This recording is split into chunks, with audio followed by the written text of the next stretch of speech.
လောကလူတွေဟာမအိပ်ရလို့အိတ်ဆေးတောက်ရတဲ့ပုံကိုယ်တွေရောမရှိဘူးလားစိတ်ငြိမ်သေးဆိုပြီးတော့တောက်နေရနှလုံးသားအပူတွေအကြောင်းမလို့တညာလုံးအိတ်မပြောဘူးတဲ့တောကတွေဖြစ်နေလို့တညာလုံးအိတ်မပြောဘူးတဲ့အဲ့ဒီအပူတွေကြောင့်အိတ်မရလို့အိတ်ဆေးတောက်ပြီးတော့အိတ်ကြနေရတယ်ဒါဟာတကယ်အဖြေမဟုတ်ဘူးတကယ်အိတ်ဆေးကတော့မြတ်စွာဘုရားရဲ့တရားတော်ဟာဖြစ်တယ်ဘယ်ချိန်ဒီတရားတော်ကိုလိုက်နာကျင့်ကြံကြိုးကုပ်အားထုတ်မယ်ဆိုရင်လောဘတွေလျှော့ချနိုင်မယ်ဒေါသတွေလျှော့ချနိုင်မယ်မောဟတွေလျှော့ချနိုင်မယ်နောက်ဆုံးလောဘဒေါသမောဟတွေကင်းပြီးတော့နှလုံးသားရဲ့ပူလောင်မှုတွေအကုန်ကင်းသွားရင်ဘယ်နေရာမှာပါနေစိတ်နှလုံးဟာအေးချမ်းနေမှာပဲဖြစ်တယ်ဒါကြောင့်မို့တရားချစ်ခင်သူတော်စင်ပြိဿအပေါင်းတို့တို့တွေဟာစိတ်နှလုံးအေးချမ်းသာယာမှုရှိမှသာလေချမ်းသာစွာအိပ်ဆက်ရတယ်ဆိုတဲ့အဓိပ္ပာယ်ကိုအပြည့်အဝရကြမှာဖြစ်တယ်တမန်အားဖြင့်ကြည့်ပြီးတော့တို့တွေဟာချမ်းသာစွာအိပ်ဆက်ရတယ်လို့ဖြေလို့ရှိရင်မပြည့်စုံတဲ့စကားမျိုးသာဖြစ်တယ်ဟောအဲ့ဒါလိုသဘောကျပြီးတော့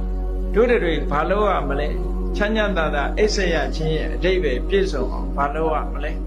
နှလုံးသားကိုပူလောင်စေတတ်တဲ့ရာဂတွေဖယ်ရှားဖို့ကြိုးစားရမယ်ဒေါသတွေဖယ်ရှားနိုင်အောင်ကြိုးစားရမယ်မောဟတွေဖယ်ရှားနိုင်အောင်ကြိုးစားရမယ်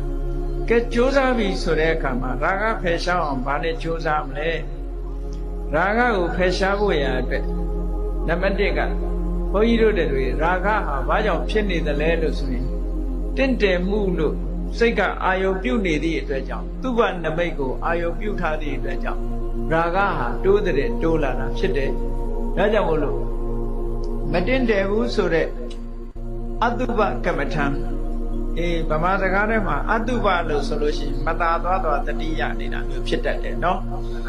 အဲ့ဒါကိုပြောတာမဟုတ်ဘူးအတုပကမ္မထံဆိုတာမိမိတို့အသက်ရှင်လျက်ဖြစ်တော်လဲခန္ဓာကိုယ်မှာတင့်တယ်မှုမရှိတာတွေကိုဆင်ញင်စဉ်းစားတတ်ရမယ်ကျွမ်းရှာဝယ်သဘောတွေကိုဆင်ញင်စဉ်းစားတတ်ရမယ်ဘယ်လိုဆင်ញင်စဉ်းစားတတ်မလဲဆိုရင်ကြည်လေကိုယ်ခန္ဓာကိုယ်မှာမတင့်တယ်ဘူးကျွမ်းစပွဲဆိုတာဟာအလွယ်လေးနဲ့စဉ်းစားလို့ရတယ်ကိုယ့်ကိုယ်ကိုဟုတ်လားတလားနှစ်လားရေမချိုးမျက်နှာမသိပဲနေကြည့်ပေါ့မွေးကြိုင်တဲ့အနတ်တွေထွက်လာမလားနန်းစော်တဲ့အနတ်တွေထွက်လာမလားစဉ်းစားကြည့်ပေါ့ခန္ဓာကိုယ်ရဲ့သဘာဝတကယ်တော့လှပတက်တယ်တာမဟုတ်ဘူးအပြင်ကဝတ်စားဆင်ရင်တာတို့ဖိလိမ့်တာတို့ဒါတွေကြောင့်မို့လို့လူတွေဟာလူကြားထဲမှာဝင်လို့ရတယ်နော်အဲ့ဒါလို့မတက်မတဲရွံစပွဲသဘောတွေကိုဆင်ញင်စဉ်းစားခြင်းဖြင့်အတုပတင်ညာကိုနှလုံးသွင်းခြင်းဖြင့်ရာဂကိုဖယ်ရှားနိုင်တယ်တဲ့ရာဂကိုလျှော့